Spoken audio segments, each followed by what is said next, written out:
For those of you that remember the first browsers, you could only have one window open at a time. So if you wanted to go from one page to another, you had to go back, you had to then put in the URL and go forward. And a while back, they introduced this idea of multi-tab browsing. So what we see on Google or in Google Chrome is that we have multiple tabs that we can have open at one time. So if I want to go from tab 1 to 2 to 3 to 4, I simply just have to click on each one of these tabs.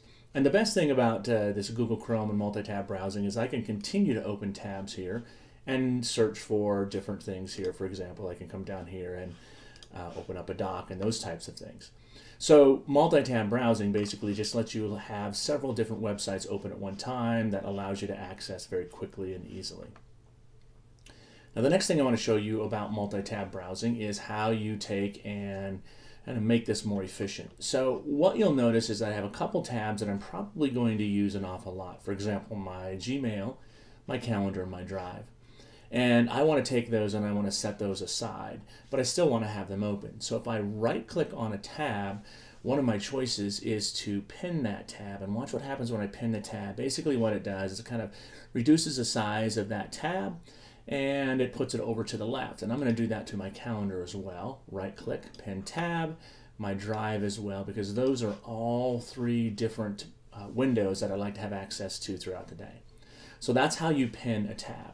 Now, the other thing you might have noticed is that if I right-click on this, I can also duplicate a tab. So if I want to use the same site, but I want to do something different on it, I can come over here and I can say duplicate, and that's going to allow me to take and make an exact copy. So it's going to take me right to that exact same page there for that tab. The other thing I can do inside of Google Chrome with my different open tabs is I can just rearrange them. So for example, if I want them to be in different places, I can just simply click, hold, and drag those to different parts of my browser window. There are a couple other features that I want to show you. One, let's just say that I inadvertently close this tab. I have too many open, and I start closing them, and I hit the wrong one.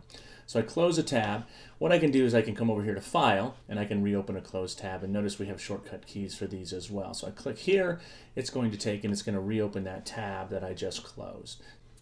One last feature I want to show you is that I can actually go back in history a little bit. So for example, if I come over to my Chrome menu, I can take and I can look for the history button here, and it will take me to my recently closed tabs here. So I can actually go in and I can take and open a tab that I've closed in the past simply by going to my history and looking at those recently closed tabs here that I had open earlier.